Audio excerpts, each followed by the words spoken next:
It's the crunchy onion chili oil from Trader Joe's. Okay. Oh, snap. On scrambled eggs with feta on top, and then the chili oil thing. So good. Give me that with sourdough bread. Oh, fuck me up.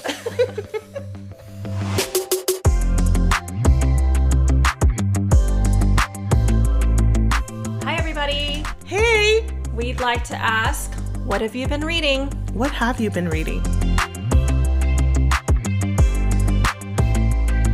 So I was telling you about Katya. So she has the drag of a Russian hooker, and she became really good friends with another drag queen, Trixie. Mm-hmm. So they became like this little duo, and they have a YouTube show that's called And anyway, Put that into words.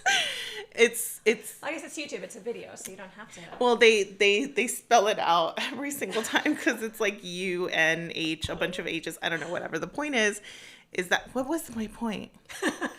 Shit. I don't remember. Well, the point is that there is one point where they're talking about age, and Trixie is making fun of Katya because Katya's older. Yeah. And she calls her the corpse of Mr. Burns in a rock star wig. And Katya comes in and she says that she's not going to be bullied during the episode. And then she sits down and she like does like this little flourish with her skirt. And she says, "I'm getting older, my body's changing, and that's not something I'm going to apologize for." See, and that's how I feel these days. 41 is hitting me hard. Are you 41? Yes. I'm going to be 40. Okay. And I'm not really thinking about it, but I know that it's going to be the same thing that happened to me when I became a 30-year-old. Like, I was like kind of thinking about it, but not really thinking about it. And then 30 happened. Yeah. Oh, it slammed into me like a train. Like, bam. Yeah. Did you have a hard time? Physically, yes. Like, alcohol, hey, what are you even thinking about? Really? Oh my God. And I think maybe it was because of the party that we had. I'm like, I still see you drink though. A little bit. Yeah. But like because of that party, I didn't drink rum for a year. Yeah. Because it messed me up. Yeah. Like, I threw up, and that's gross. Remember that I kept telling you, I don't throw up that often. Yeah. That was the last time I threw up 10 years ago. I always threw up when I was like in college and stuff. I can't handle. Such a bummer. Yeah. That's why I don't get super drunk anymore. Aww. I just don't want to deal with that. It would be interesting to see. And also hangovers suck. Yeah. Yeah, they do now. I used to never get them. And that's also like, it's just not worth it. Like, the trade-off is not worth it. And there's a saying that I've been saying this year. I don't remember where I heard it, which is that the juice is not worth the squeeze. So it's just like, there are some things that are just like, I'm just going to settle down and become the little old lady. Jeff and I had, this was like our big awakening. I think we went to a Halloween party down the street and we both got drunk, and the kids were still up at 6:30 the next day. And it was our moment of like, we're never doing this again. It's only one of us getting drunk. 6:30, like, in the morning. Throughout the whole night, they didn't fall asleep? No, they fell asleep, but they woke up at 6:30. Mm-hmm. We're tired and hungover. Oh. And I mean, I can't tell the kids to go back to sleep. Like, they won't listen to you anyway. We had to get up and do the whole parenting thing. We've got cartoons to watch, breakfast to eat. Yeah. Parents to terrorize. Yeah. So that was our moment of like, from now on, like, one of us is allowed to get drunk if we ever do something like this again, so that the other one can recover. But we really don't. I mean, we don't even really do that very often. I feel like we're at the age where life doesn't really lend itself to that kind of partying anyway. Yeah, I don't like, have a ton not of that hard. Yeah, like, we're going out to a birthday party tonight. Mm-hmm. I can't imagine myself getting it's at a restaurant too. Lit. Is that what they say these days? Yeah. I don't know if that's what they say these days. That's what they said years ago. I'm sure that it's something else now. Sure that it's a word that we don't even. Yeah, I'm pretty sure I'll be home and in bed by like 9. Okay.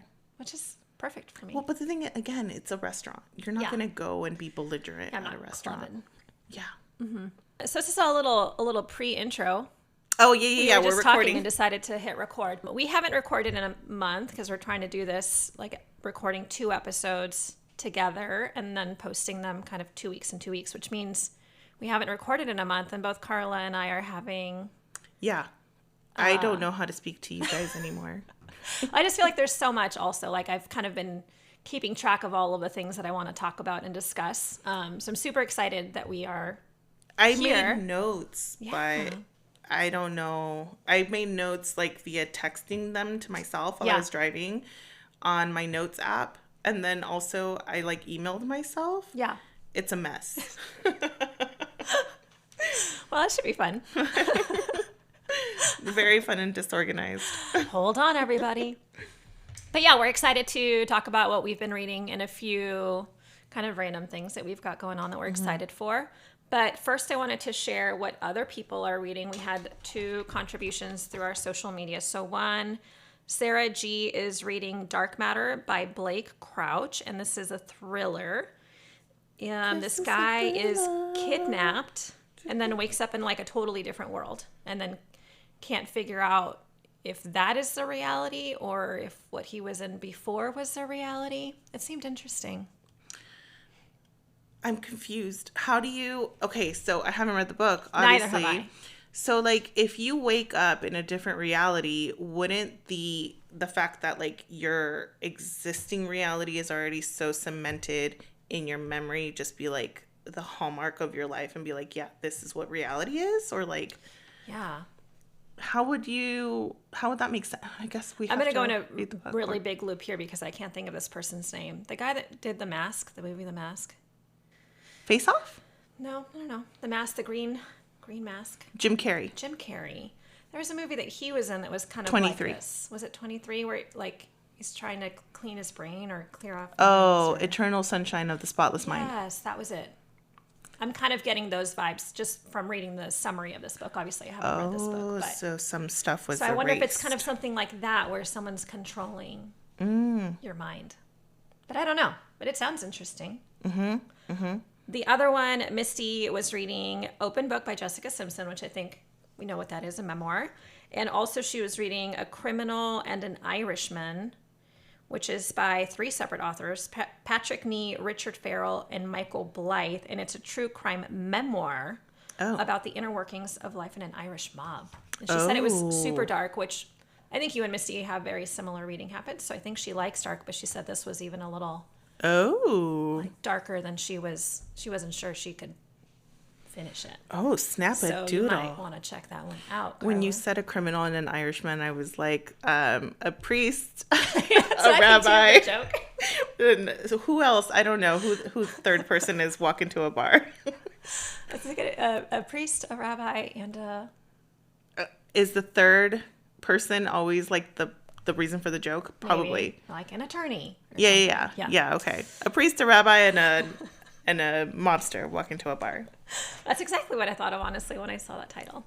But yeah, so thank you guys for sharing. It's always kind of nice to check in on those. And our last check-in led to your buddy read. Yes. Which is pretty exciting. So our buddy reads, we're going to check in real quick. I read The Lost Apothecary, which I've had the hardback copy for a while. So it was just a good opportunity to read something that's been on my shelf for a while. So I kind of shared my thoughts on Instagram throughout, and Misty was my buddy on this one, so we kind of went back and forth a little bit. It was interesting. I liked that there were 2 timelines. There was one in, I think it was like 1790s? I don't know. No, it was longer. Now I can't remember. But there's a really old-timey timeline, right? Like old school England, where there's apothecaries and wagons and stuff, and then there's a current timeline. I felt like the current timeline was not really well written, which was surprising. It's the same author, obviously, writing the 2 timelines, but I liked the way that the old England timeline was written. It felt almost like the language was matching the time period. Okay. Which I liked, and then the modern timeline was almost like, you know those books that were like, and then she did this, and then she did this, and then she did that, you know? I don't know. Spot run. Yeah. Run, spot, run. Felt a little, basic sounds mean, but That's kind of the feeling I got. And then it was really trying hard, like super hard to tie into the poisons of the apothecary from the other timeline. So like this guy got poisoned by like eucalyptus stuff. And I don't know. I just tried so hard. It tried so hard to bring these tell things me together. about eucalyptus poisoning because Did my you have house it? no my household is like so obsessed with eucalyptus, like obsessed, like Your it's household? annoying. My household, Like yes, you and your mom? like my family. No, my Oh. whole family is like really? all about eucalyptus. It's so much like My grandma swears by it. Like when someone Yeah, gets basically. sick, she always tells me to boil eucalyptus leaves. I'm made to drink eucalyptus tea. Really? Oh But yeah. apparently from this book, it's poisonous. Well, I don't think so because here I am. So overall, I think it was good. I liked, again, like the time and there was like a mystery component, which was nice. But I don't know, it was all right. And then the ending was kind of weird. Spoiler alerts. Obviously, I've spoiled these already on Instagram. But so there's this lady who's the apothecary in Old England, and she poisons men only. Like that's her thing. Okay. Is that she won't sell poisons if you're going to kill a woman, but she'll sell a poison to a woman if she's going to kill a man. Which I had an issue with. Like, Why? She's like Arlene Wuornos. She's a man serial killer. yeah, but what if the man isn't? I mean, the I dick? do have What a if- problem with people getting murdered regardless, but like this the is thing that not I'm the like- first time that there's a serial killer that Like, only oh, it's okay if focuses it's- on one. It's okay if it's a man, but what if the man's really lovely, but the Well, no, wife that's just not what I doesn't like how he meant. cuts his steak or something? I didn't mean that it was okay, that it was, you know, death by man or death for man, but Yeah. like I was saying that it's not that odd. As a Yeah. serial killer, you kind of have to have like a niche, I think, you know? I guess I couldn't morally get behind that, and Oh, that's good. and I think her name was Nella. Nella's big thing was like she would write down. She had this book where she would write down the woman's name and like the substance that she gave them, and like a very general, vague description Of the victim. of why, and of the victim, and then whatever. And her big thing was, you know, this is one of the only places that some of these women will ever be kind of immortalized in history.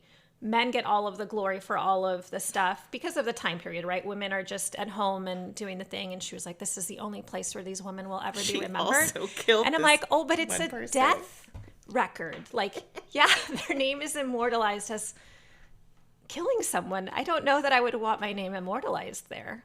Well, it's very inconvenient legally, Yeah. so don't.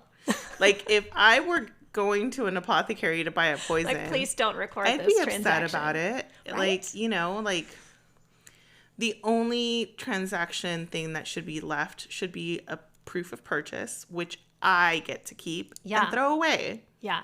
burn, or some Destroy. other way. Yeah. Yeah. get rid So of. I thought that was weird. And then there's a 12-year-old girl that Proof of purchase in case it doesn't work and I want to bring it back. he's still alive.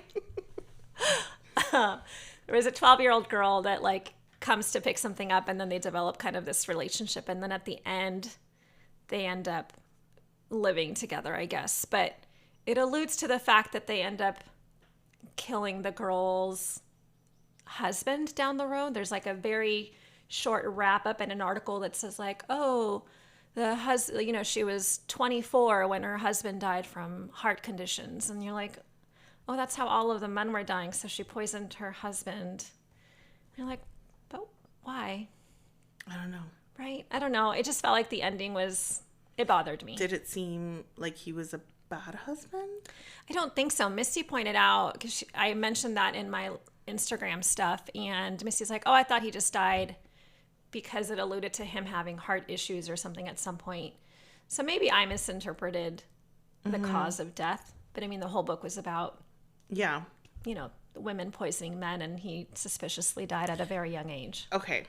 Technically, is the apothecary person the serial killer because she is providing the tools of death? Yes. Or is she not the serial killer because she's not doing the action? Because, okay, like if there, okay. All right. Hold on. if all of these women were caught, like, separately, Yeah. they would each be tried for the murder of X person, right? And it never came out that they got the poison from this one person. Yeah. This one person is just like, okay, cool. She's just a business owner trying to get by, right? She's just doing her thing. This is her thing that she does well. Yeah. She's just providing a liquid and or Aiding and abetting, something. Carla. That's a crime too. Yeah. But like technically, like if you think about pharmaceuticals now, any pharmaceutical technically that is misused can lead to death, right? Or like some other sort of bad thing for your body. Yeah. So is she a serial killer, or is she just, you know, a lady with gumption that's trying to With enterprise. Yeah. I think she's a serial killer. And I had an issue with it. But it was an interesting read. Again, I liked the time period and it taking place in England. Mm-hmm. You do like those English and their tea. Yes. There was a little bit of tea in this one. But I'm saving my big tea story for the next episode of the podcast. All right. And then your buddy read? So my buddy read was Ask for Andrea. And I cried. Yeah. Because this book is so sad. Oh. Okay, so basically there's this guy and he meets girl and he's like super duper handsome, which is like, come on, man. You can't be that good looking. Apparently he's like super hot. And he meets girls through dating apps and he kills them. So it focuses on those 3 girls that you mentioned when you were telling me about the book. Yeah. One of the girls he met through a coffee shop. But the ghosts don't really... It wasn't what I would consider a haunting. He's not scared of the ghosts. Okay. Like throughout the whole book, he doesn't realize that he's being haunted. That's a bummer. Yeah, I wanted him terrified. Yeah. Too bad, you know? Yeah. When the girls die, they one of them runs away thinking that she's still alive and that she's running away from him, and then she realizes that she left her body behind. And You gotta go back for that body. She does. Well, yeah. She does, and then she sees herself decomposing and being eaten by scavenger animals, from, you know, big predators to birds, and then finally to ants. Gory, like detailed? I think you might be a little bit squeamish about it, but I think that you would be able to get through it. Yeah. I'll be honest, I have zero intention of reading it. I'm just curious. Well, but like if you were squeamish about those kinds of things, I think that you would be able to get through it just because it's not done in a way that's like gross. It's done in a way that you feel bad for the spirit that's like seeing this happen to her body. So there's that one girl. The other girl, it's just the other girl decides to follow him. Mm-hmm. So she goes home with him and sees that he's married with 2 little girls. Oh, dang. Yeah, it's wild. That's dark. And she, like, I guess she's kind of the one that does kind of haunt him because she realizes that she can affect his electronics. So, like, he'll be trying to meet new girls online and she'll shut down his computer. Mm-hmm. But, like, literally, he doesn't even get it. He doesn't see that as, like, oh, my God, no. He just thinks that he's got, you know, techie problems or power problems or whatever. And then the 3rd girl he kills is a very young girl who, it's so sad because, like, she's a barista and she's this young, like, I think she's 17 and she's about to go to college and she's got, like, you know, a schoolgirl crush on him, on this regular guy that comes in and he kills her. And it's like, that was stupid. That was a stupid move. I feel like he wants to get caught. Mm-hmm. His psyche is never really explored, but I feel like he wants to get caught because, like, she's super tieable to him. Like, other people see him talking to her. he's a regular at this coffee shop. It's like, how do you decide to kill this girl when she's other so people? close to, yeah. It makes no sense. So he sucks. The wife ends up being the person that they save. Yeah. Together. And I liked it a lot, but it brought up a lot of things like the trust in good-looking people. Yeah. Which is something that happens. Like, I feel like we're way more willing to have conversations with and allow things to slide. Yeah. Because I remember when I was looks. like 16 years old, this place that I worked at for the summer had this, our supervisor was this really sweet older Korean lady. So she had this really thick accent. And I was working with a few girls that were going to college in Missouri, like super Southern girls, and talking about boys or whatever. And the Korean woman would always say, go for the ugly ones. Always go for the ugly ones. And I so vividly remember her saying that, like, the handsome ones always turn out, not always, but, you know, those are your assholes sometimes. Don't overlook the ugly men. I remember that so vividly. That's so cute. I like that. Well, I mean, I feel like, you know, when you're so good looking and you get away with more things, that must create a sense of entitlement, right? I see it a lot even in this area where we live. You know, it's a pretty affluent area, and you can definitely tell there's an air about, you know, handsome white looking guys that have their boat shoes and they're used to a certain level of wealth and comfort. And I do think that comes with, there's like a confidence and yeah, I think you can get away with a lot when you've got resources behind you. Who knows? Maybe we're alienating a whole crowd right now, but. Oh, whatever. If you're freaking hot, then shut up about it. Yeah, if you're going to get offended over being called hot and saying that you've got, then that's cool. But you liked it. I did. Yeah. I did like it. I really thought that the girls were treated well in the book in terms of like telling you about who they were after their death, and like it talked about the ties to their family and how sad they were to think about. Aww. You know, one of the girls, the parents had been on vacation and coming back from vacation to find that their daughter was missing and, you know, dead. Probably feeling obviously. guilty and. Yeah, one of the girls was like happy that her best friend was looking for her, and it was just heartbreaking. Oh my God, it was heartbreaking. And you know, serial killers are out there and it's crazy. And like, I've actually had thoughts about this. Like, you know how some people are like super into the idea that like every person is here for a reason. Like every person alive has a purpose. Yeah. And I've always thought to myself, what is the purpose of the people who come and live, you know, on this earth, and they are the victims of these people?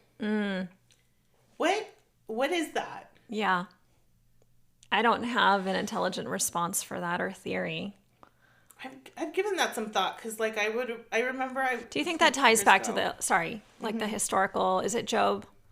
The story of Job, and like, why do bad things happen to good people? Right? It's like this argument that's been had for thousands of years on why. How is that? Is the purpose to have this person maybe sometime at some point in their life feel guilt, have remorse, possibly become better? Is that worth it to you as a human experienced whatever that sicko's thing is? Whether it's torture or just, you know, this guy just strangulated them. Like thankfully you don't have to read about any like torture or anything like that. He just it sounds ridiculous to say just, but he strangulates them and then he just leaves them. But there are other people that are like really fucked up and like Dexter, right? The show Yeah, I remember watching that a really long time ago, but I don't remember. He used to kill serial killers. Yeah, you're right. It was a justified. But I think I remember vividly he had a whole setup, right? He would like put plastic everywhere, and I think he would kind of torture them. I don't remember.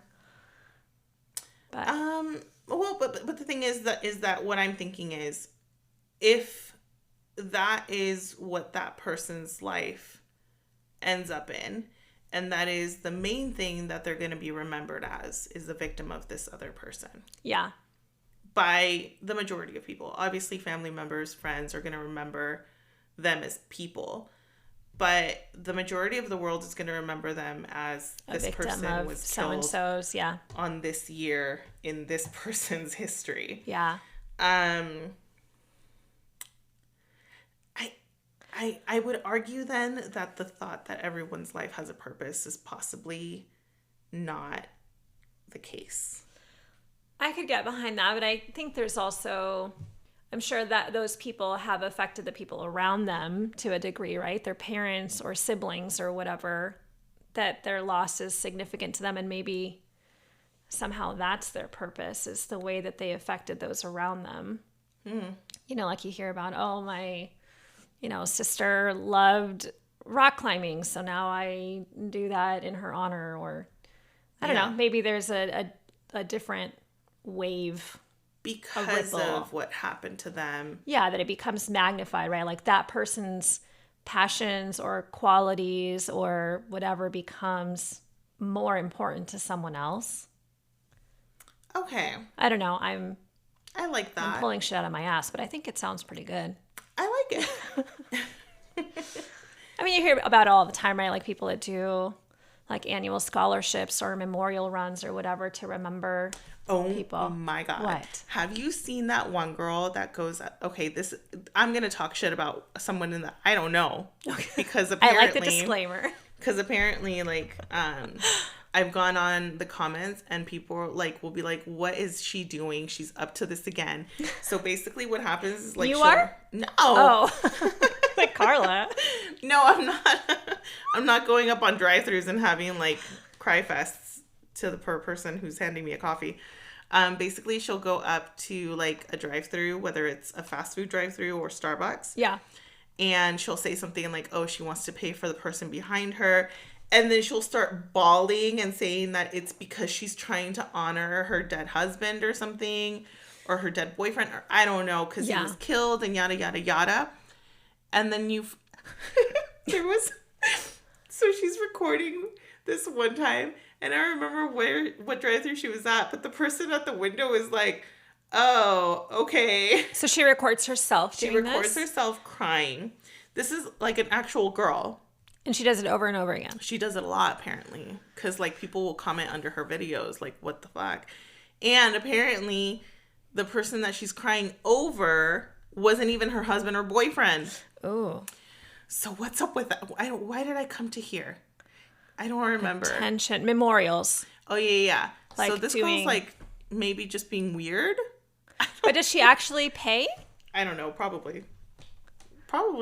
And she pays for the person. I mean, she's still giving out free drinks. But the person behind her doesn't know. Maybe the cashier has to say, this is your free drink in honor of Tom. Oh my God. It's like the epitome of, ma'am, this is a Wendy's.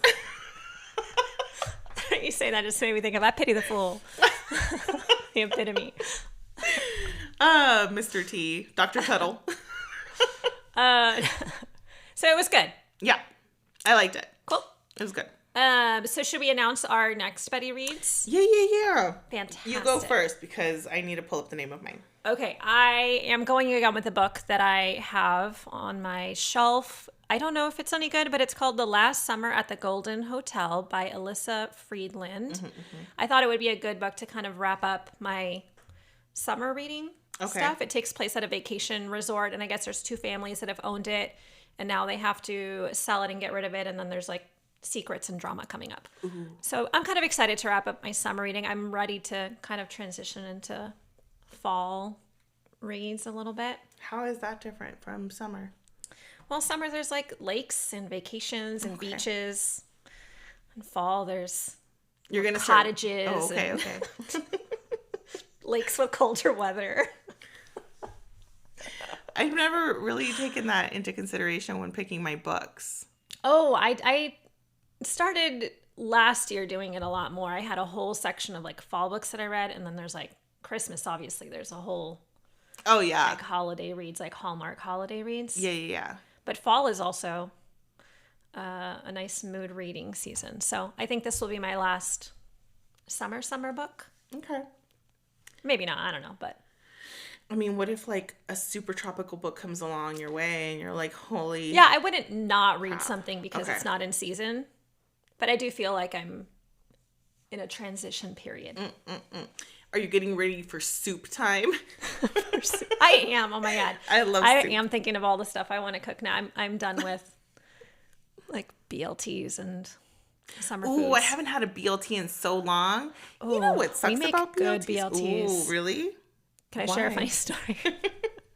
We put all sorts of stuff on our BLTs. I had to do jury duty one time, and they were trying to pick the jurors, right? And one of the questions, they were trying to establish the elements of a crime, right? So if you have to have A, B, and C to establish a crime, the fact that there's D, E, and F is irrelevant. Okay. Right?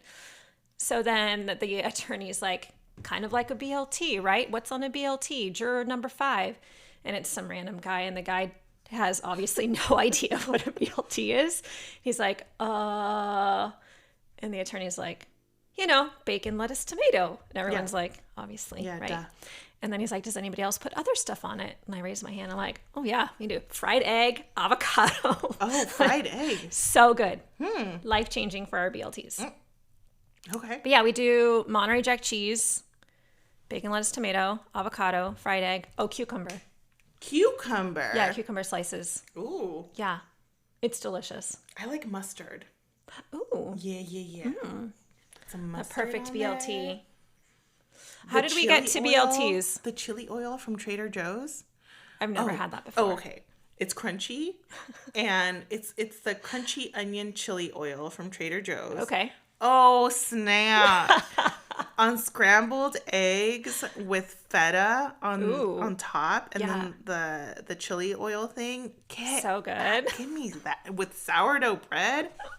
Oh, fuck me up. Okay, what's your next buddy read, Carla? Oh, jeez.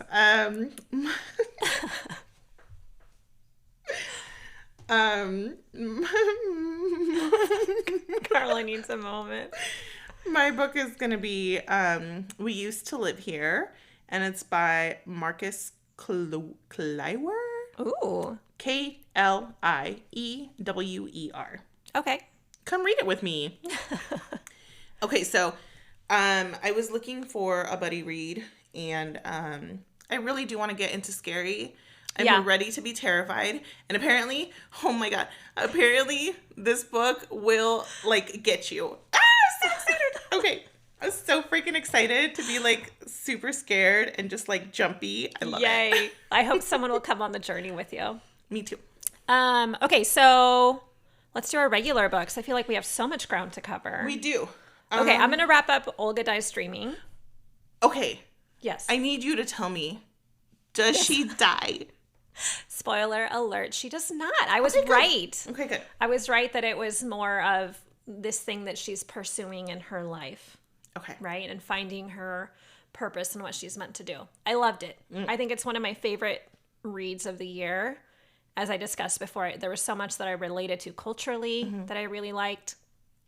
I think the character development was really great.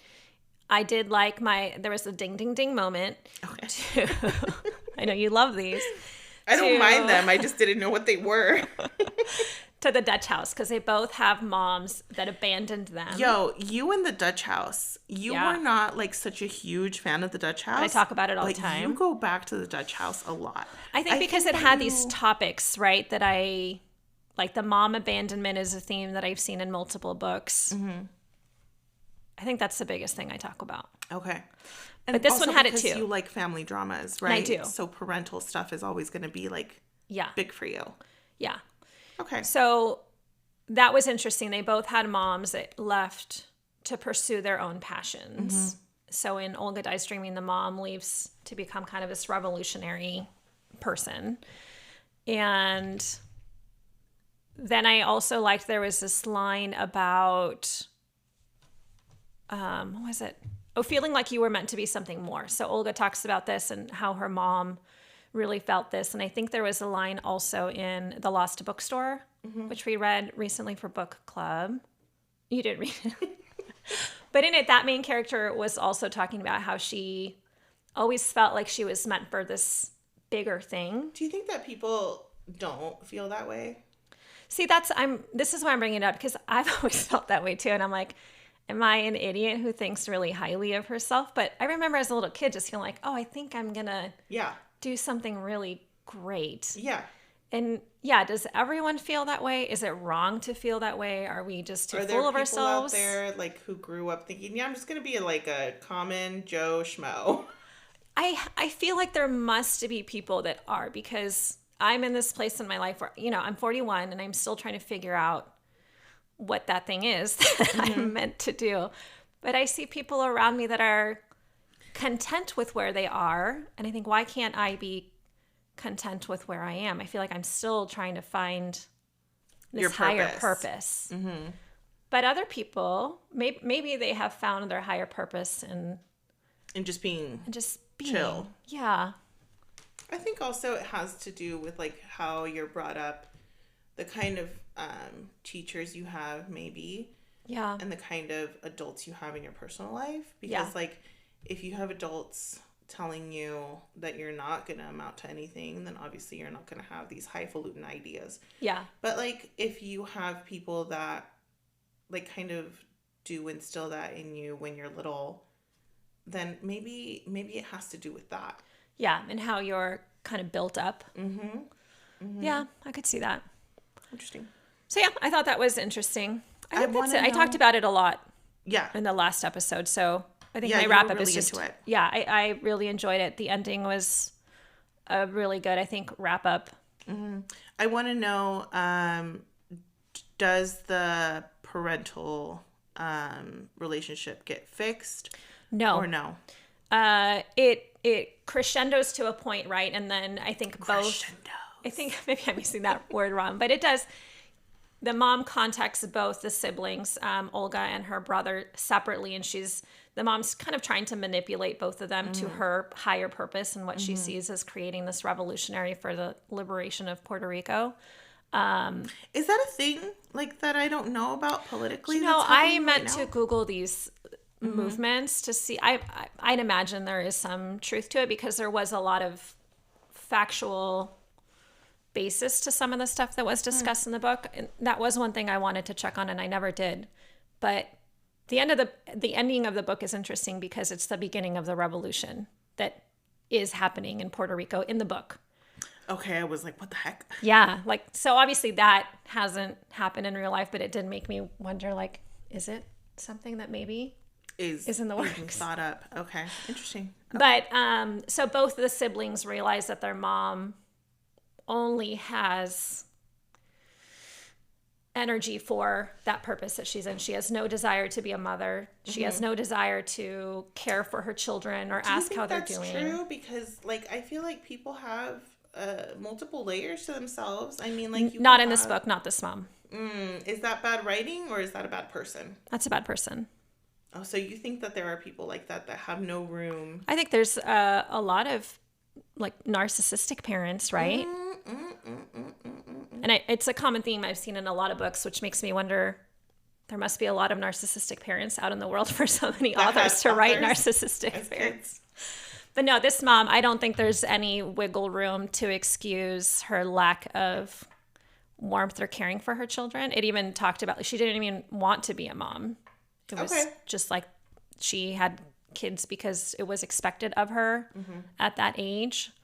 And she decided to drop them like a hot potato and instead go do what she felt she was called to do. Oh, wow.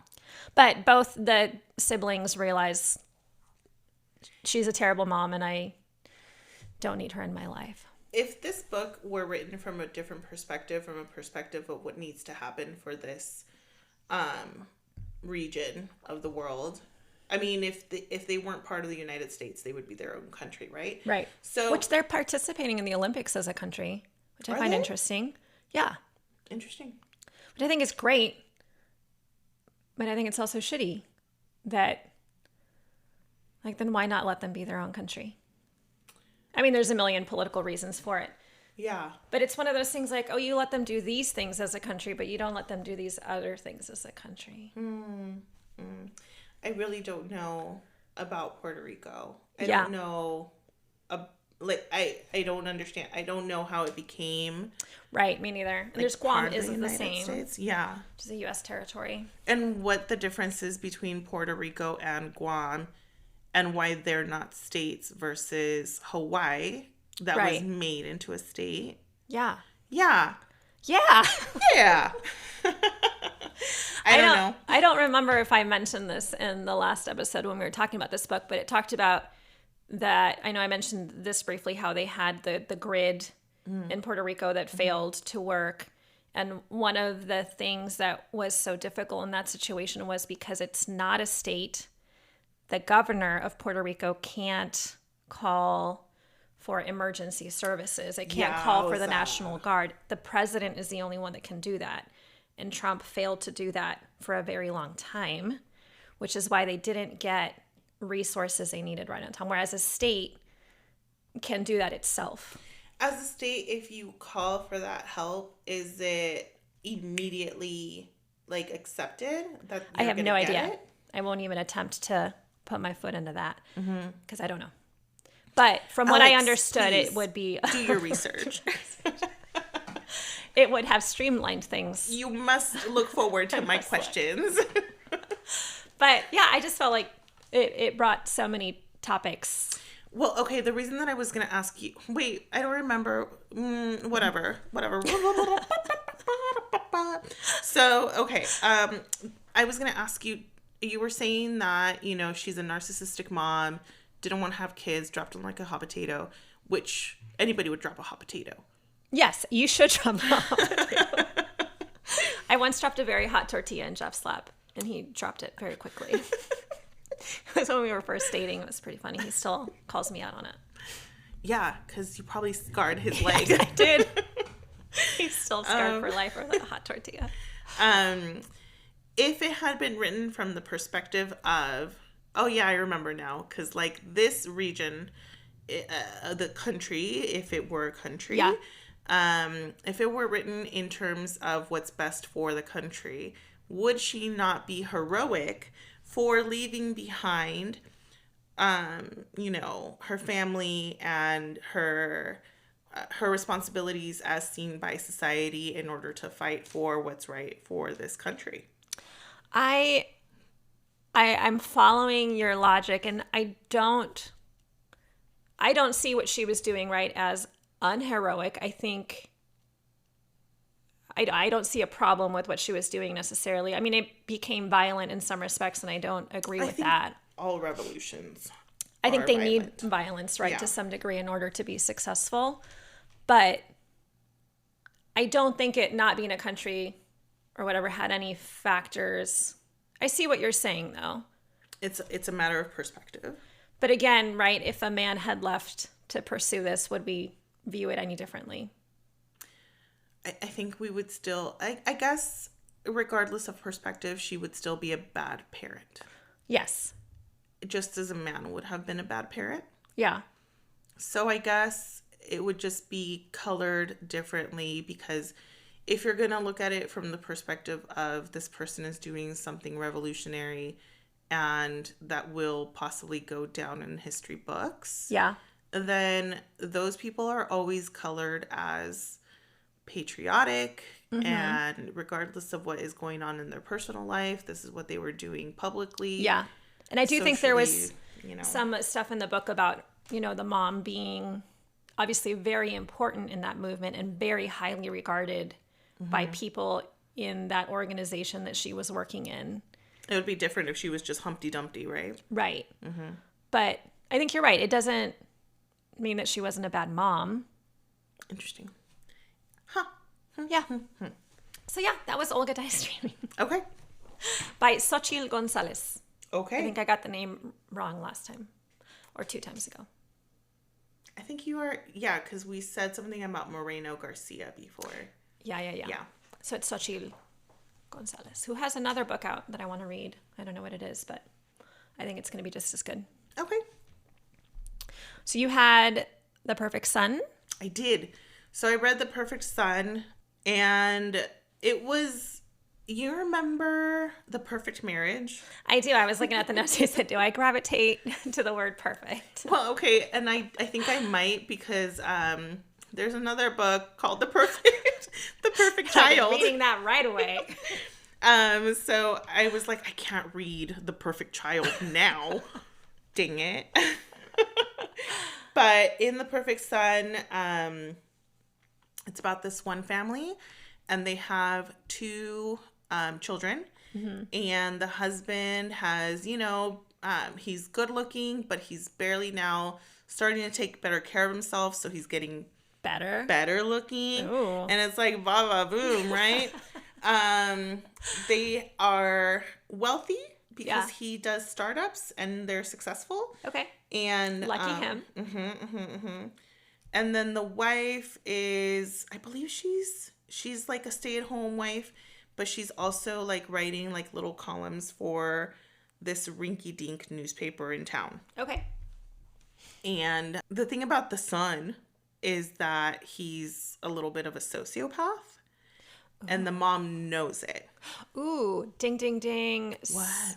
Saving Jacob? I don't remember about that book that much. I remember that I chose that book. Did Maybe? you? I think so. I think it was either you or Erica. Because there was a point where... I also think I have the title wrong. But... Are you a bad child or are you possessed? Which is something that I would be Defending interested in. Jacob. Defending Jacob is the name. Maybe I didn't pick it. I don't remember. It doesn't matter. The point is that, like, I think in that one there was a difference between... No, there wasn't a difference, but there was a confusion about whether this kid was, a bad person because of who he is, or if there was a possession going on. Whereas with this kid, he has no empathy. He has no ability to be a human, I guess. I don't remember any possession stuff from Defending Jacob, but I remember... I don't think he was. I think he was just... Yeah, I just don't remember that being an issue or a discussion. But maybe I'm wrong. I don't remember. It was a long time another ago. book? Shoot. But it's, the mom stepped in because she saw what her son was doing and felt a responsibility to prevent him from doing that again. So get this. Yes. Okay. So when he's like a little... We're talking about The Perfect Son? Yes. Okay. A little wee grasshopper. Yeah. Okay. Don't tell me he was like drowning kittens. Well, he did kill an animal. Yeah. But aside from that, so one of the reasons that like she's like freaked out, the mom is, one of the reasons that she's freaked out is because he's doing these like drawings, and the teacher asked him about it. Uh-oh. And he wants to put his wife in a box. The wee little one? Yeah, he wants to, when he gets older, he tells that he wants to get married, and then when he's asked why, he's like, well, because then like I'll be able to put my wife in a box and see what happens. What?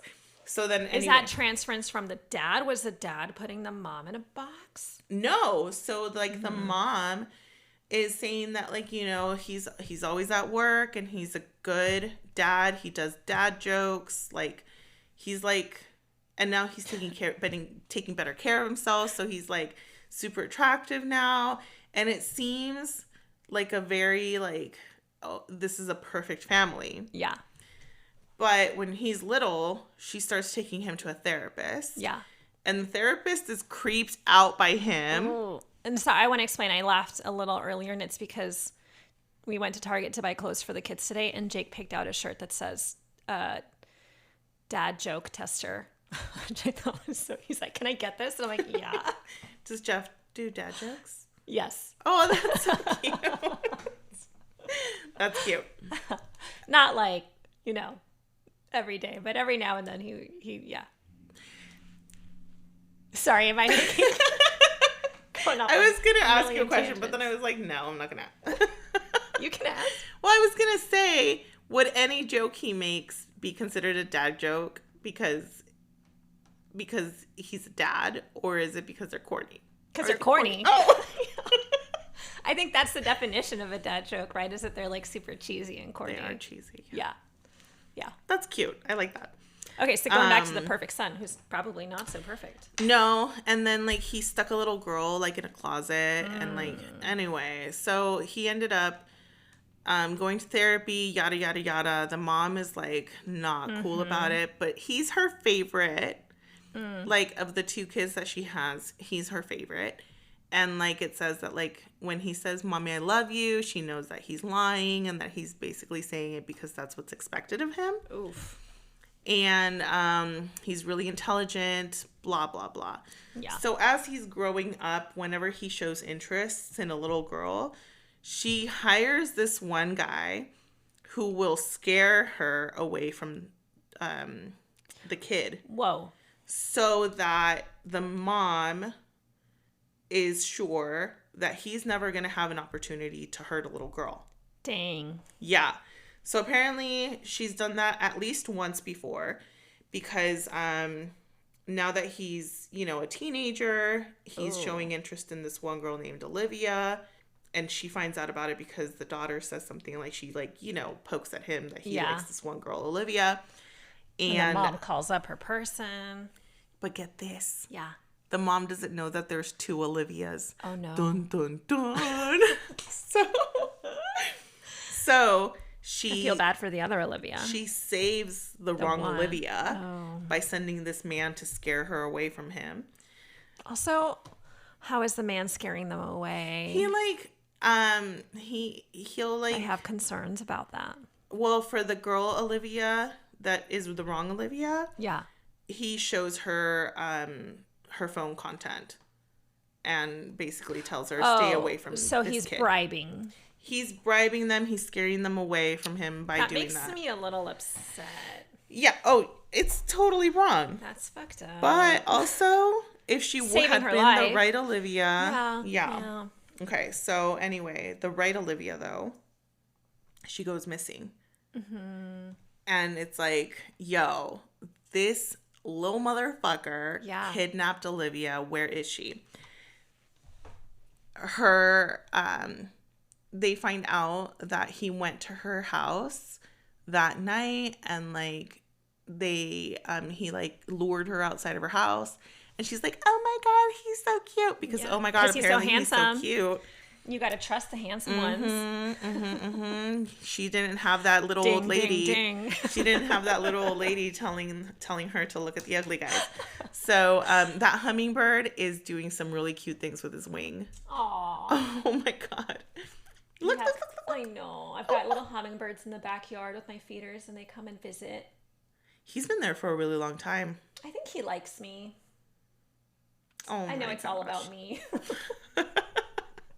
It's not the perfect hangout spot. It's me. He is so cute. Oh, he is adorable. I can't stop looking at the bird, man. So anyway, what was I saying? He was handsome, so she got lured away because she was like, you're so handsome. So the mom finds out that he's not at home, forces him back home, and then the little girl goes missing. And blah, blah, blah, blah, blah, blah. Guess what? It wasn't him. It wasn't him. Guess who it was?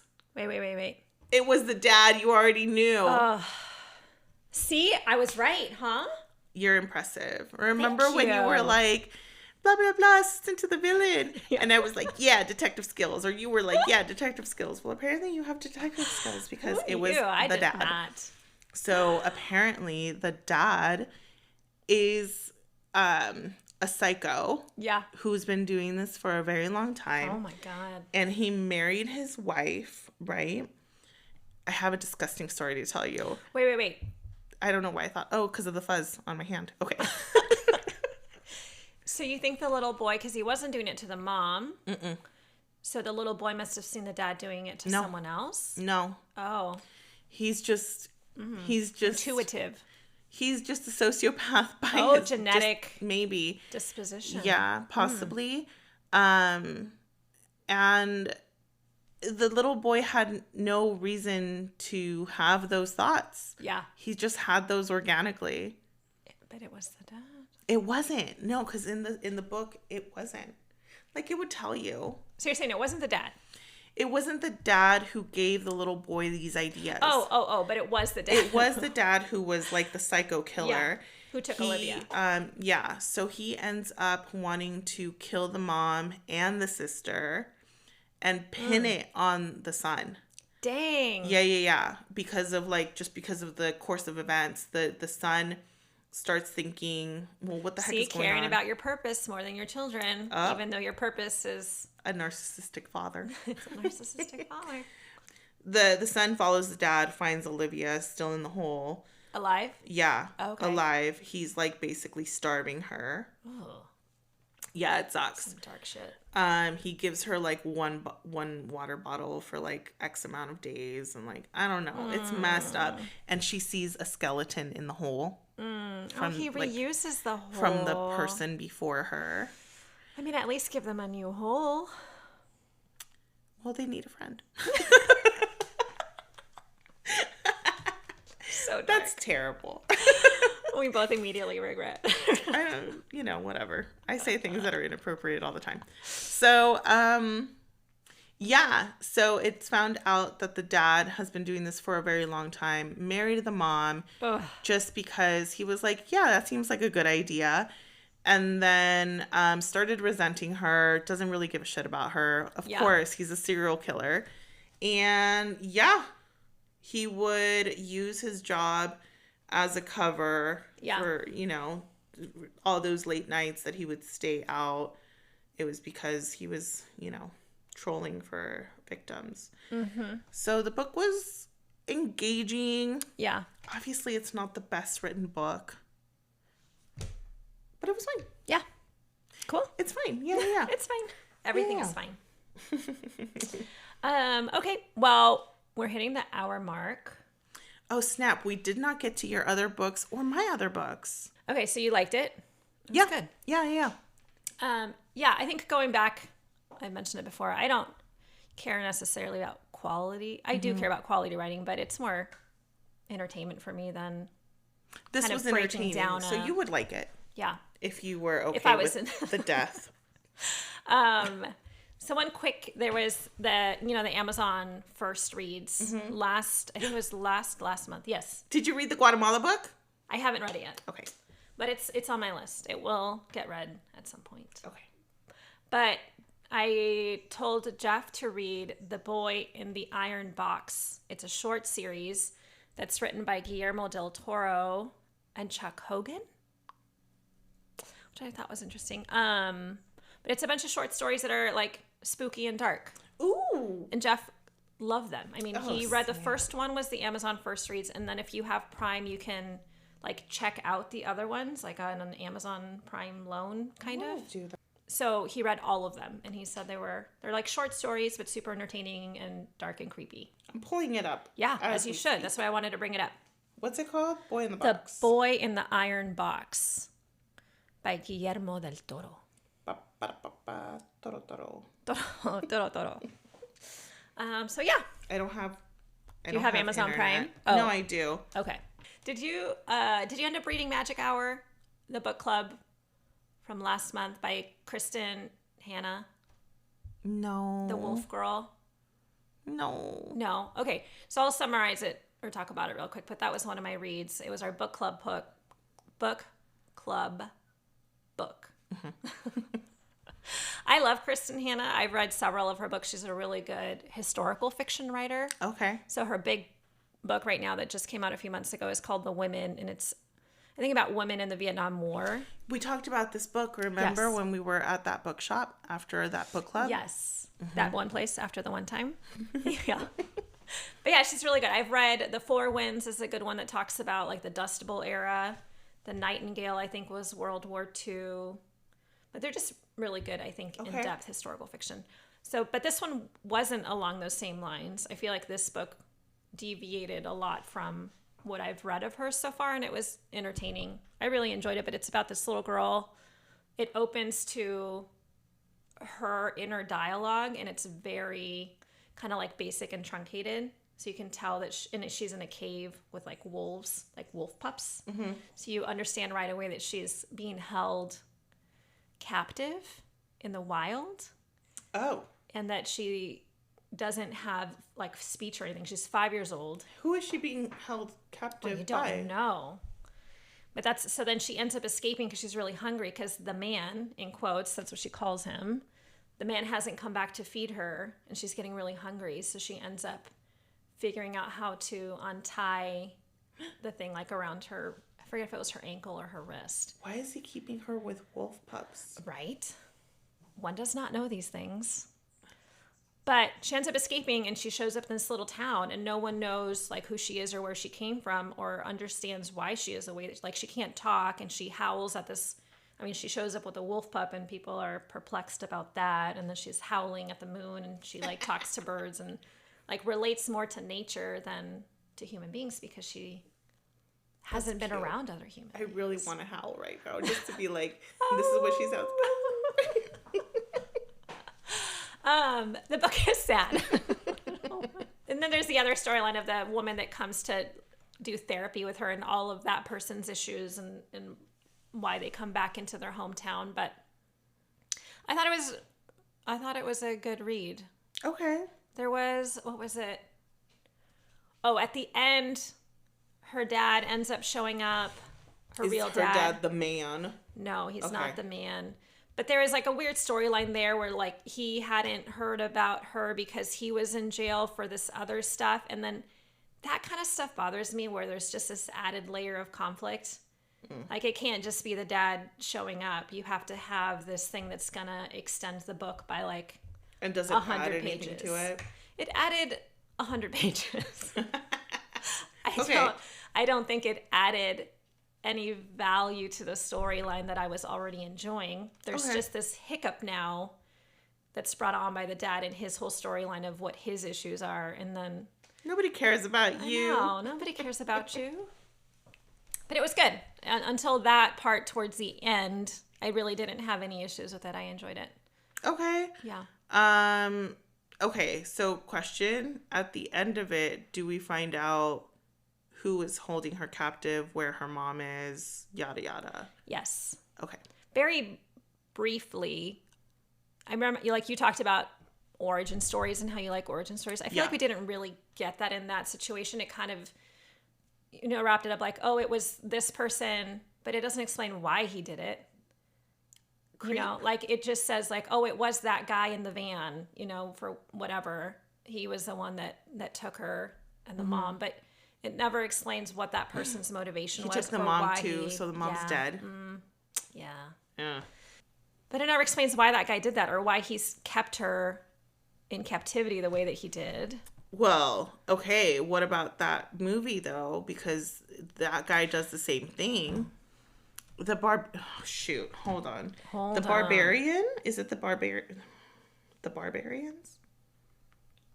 But I guess that was another thing that I had an issue with too, that there was no explanation of the Barbarian. Why. Well, in Barbarian, which you did not watch, you didn't even like have the. It's not even on my radar. No, you were like, no, you didn't even look at the trailers. So there's this Airbnb that gets rented out, and two people rent it at the same time, and then blah blah blah. They end up exploring.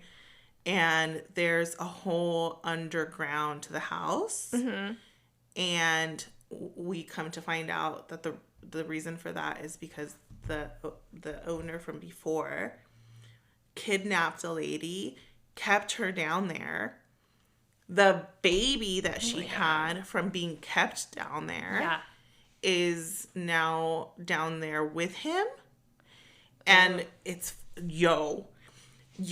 when the baby, who is now an older person, comes onto the scene the first time, I screamed so loud. Was she freaky looking? Oh my God, she was so scary looking, and she totally kills that one dude. And then it's just crazy. It's crazy. So it's a good movie though. On that note. So that that's what I'm saying. Like he took the mom. Yeah. Probably just had this little girl as like, you know, collateral damage. Oh. But he had her for years, I think. That's crazy. Yeah. Anywho. Yeah. Cool. Well, thank you guys for listening. We're excited to hear about what you've been reading. And also, hopefully, you guys decide to come along with us on our buddy reads. Yes. And... oh, we're going to do a giveaway. Oh, right. I totally forgot. We'll be announcing it, or at this point, once this is out, we will have announced it already. So check out our Instagram at What Have You Been Reading for instructions on how to participate. But we're going to be giving away one of my favorite books, and I think one of your favorite books too. So if you like diverse reading genres. Although yeah, I don't know what I'm going to pick yet, but yeah. It'll be great. So check out Instagram and follow us along. Yes, please. Happy reading. Bye.